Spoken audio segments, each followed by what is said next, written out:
These two people right here are monsters. So this woman literally had a Rottweiler attack his 9-year-old daughter. The little girl ended up dying. She was arrested earlier this week and he was arrested today. So 34-year-old Tashiel Martin was arrested on Wednesday of this week and she was charged with aggravated child abuse and first-degree murder. She is the girlfriend of this man, and this man is the child's father. He is 26-year-old LeJuan Sessions, and he was arrested today on Friday by Orange County deputies regarding a Lake County warrant for aggravated manslaughter of a child. Their arrests were all in connection to the death of this precious 9-year-old girl named Jamaria Sessions. Jamaria was found deceased in a home on June 17th in Lake County, Florida. Deputies ended up getting surveillance from the family's home security camera from June 15th.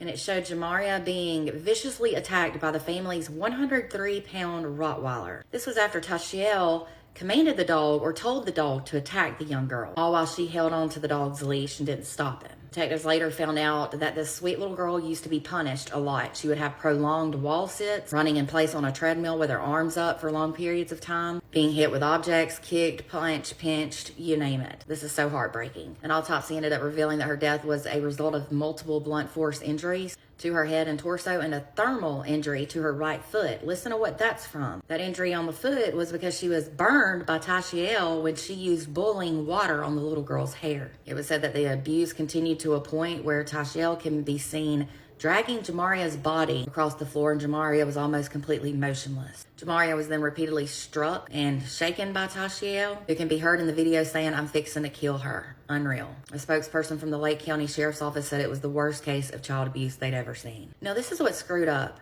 Jamaria and her younger sister had been staying with their grandmother because their mom died of leukemia in 2022. The grandmother stated that she kept saying she knew something was going to happen, that something was going to happen. She tried twice to get injunctions against Tashiel because of ongoing threats, harassment, and violence. But the little girls still ended up being with this monster and their dad. Also, it was said that in December, a school resource officer noticed that they were missing school a lot, the two little girls, the sisters, so he requested a welfare check. Deputy went to the home and talked to their dad, LeJuan, and he attributed the absences to their mother's death. I'm sure he used that excuse all the time. And in March, the Florida Department of Children and Families called the sheriff's office after getting an anonymous complaint about Tashiel possibly mistreating Jamaria's younger sister. Now they have concerns with why or how that call was handled, and they are investigating that phone call, luckily. It was also said that residents in their neighborhood also started to get concerned because they were missing school often. I also read that a week before Jamaria's death, she and some other kids, her sibling and whatnot,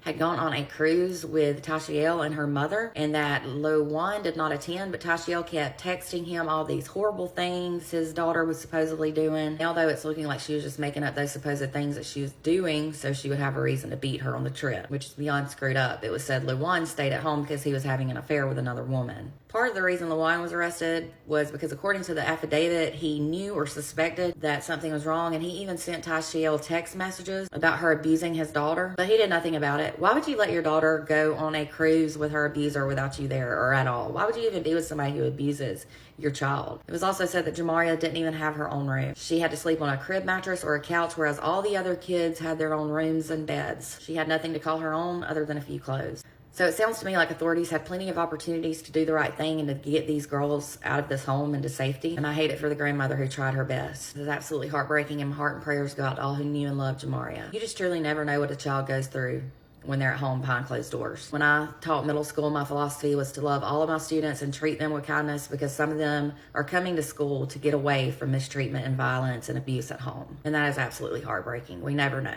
For more true crime, please be sure to give me a follow and to visit my website at www.truecrimewithmegan.com.